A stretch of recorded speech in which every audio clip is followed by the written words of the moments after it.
visages sont fermés, les regards concentrés. Plusieurs centaines de personnes sont à pied d'œuvre, 39 nations engagées, ici à Tallinn en Estonie, pour faire barrage à une cyberattaque en cours.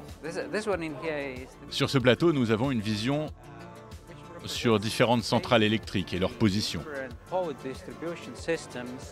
Quand les hackers réussissent, le courant est coupé dans un quartier. Ce jour-là, c'est une nation fictive qu'il faut défendre, Beryllia, car nous sommes en réalité au milieu du plus grand exercice de cyberdéfense au monde, le Logshield, développé par le Centre d'excellence de cyberdéfense coopérative de l'OTAN. Parmi les forces en présence, la France. Dans le cyberespace, en fait, on est en permanence sous attaque. En fait, il faut bien se rendre compte, effectivement, il faut être capable de comprendre ce qui se passe, il faut être capable de se protéger, il faut être capable de se défendre, avec ses alliés notamment. Et ce n'est pas un hasard si tout se passe en Estonie. Le pays d'1,4 million d'habitants est devenu un des leaders mondiaux en la matière, après s'être relevé de la toute première attaque d'ampleur de l'histoire. En 2007, notre pays a subi la première cyberattaque d'ampleur nationale. C'était la première fois qu'une nation entière était attaquée, en l'occurrence l'Estonie par la Russie. Une attaque causée par cette simple statue de bronze, un soldat, symbole de l'occupation soviétique du pays jusqu'en 1991.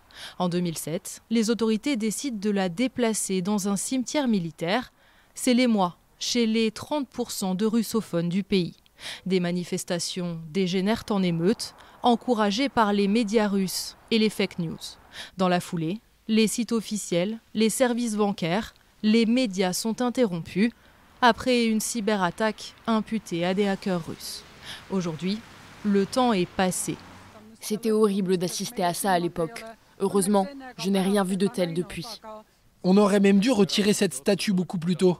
Mais l'État frontalier de la Russie se sait toujours en ligne de mire. Récemment, Vladimir Poutine a affirmé que l'Estonie n'était pas un vrai pays. Les fake news sont quotidiennes, les trolls se déchaînent, alors les citoyens eux-mêmes interviennent. Andrés Lambert est l'un d'entre eux. Sur son temps libre, il gère depuis 2014 le site Propastop, qui surveille et démonte les fake news qui ciblent l'Estonie. On regarde les chaînes russes. Oui, on fait beaucoup ça. On relève ce qui ne va pas, ce qui est faux, et on l'explique aux gens. Là, par exemple, on a un blogueur russe qui estime que les drones ukrainiens sont trop performants pour que ce soit honnête. Quand on vit en Estonie à la frontière est de l'Union européenne, c'est important de se rendre compte que la liberté est fragile. Nous devons nous souvenir de notre histoire, parce que l'histoire a la sale habitude de se répéter. On le voit en Ukraine, on doit se défendre, et pas que physiquement, psychologiquement aussi. Se défendre, c'est aussi prévenir et mieux intégrer la minorité russophone du pays pour éviter qu'elle ne soit manipulée par Moscou. Même si l'état de notre planète est préoccupant, sachez tout de même qu'aujourd'hui, c'est le jour de la Terre. Tout de suite, un reportage à Tallinn. Depuis 2015, la chaîne publique ETV+, diffuse quotidiennement 3h30 de programmes en russe. En Estonie, la télévision reste pour beaucoup un moyen de divertissement.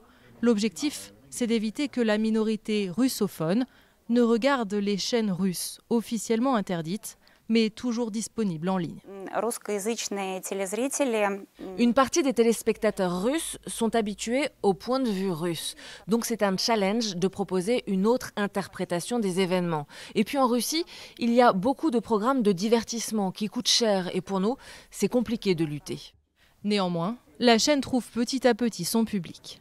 L'Estonie entend conserver sa longueur d'avance. Dès cette année, les cours sur l'influence des médias et la lutte contre les fake news deviennent obligatoires dans toutes les écoles du pays.